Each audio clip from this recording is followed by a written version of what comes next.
Governor Palin, is it true that as a part of your Economic Rightification Program, or ERP, you are an active supporter of revenue participations, as opposed to the traditional approach of using securities in the financing of innovative, early-stage, job-creating companies? Yes, Larry.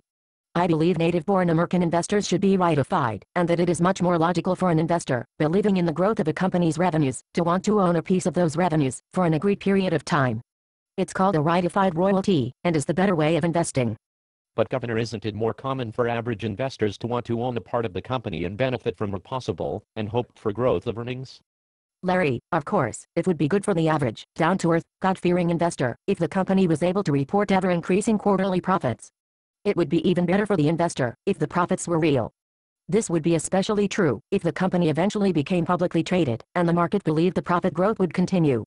Of course, in almost all cases, for profits to grow, the revenues must also grow.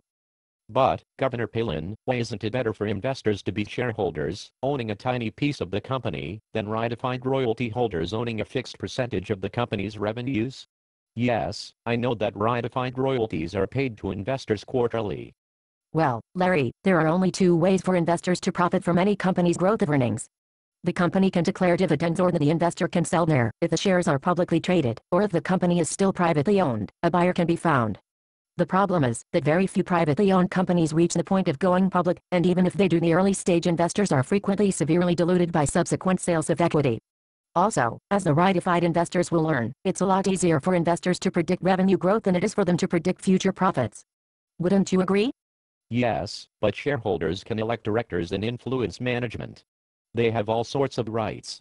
Sure they do, but the great advantage to the original company owners in using rightified royalties is that the royalty purchasers only have a right to be paid a portion of the company's revenue, and do not have any ability to interfere with, or even influence, the managers and owners of the businesses selling their royalties.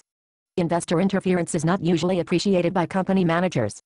Okay, Governor Palin, I can see that you have studied the company financing process thoroughly, and that you have a good idea for both average American God-fearing investors in your ERP Rightified Royalty Program.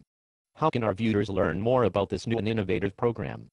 They can contact by email financier@pobox.com, or call me at 858-793-7100, which is where I hope to stay when in Southern California.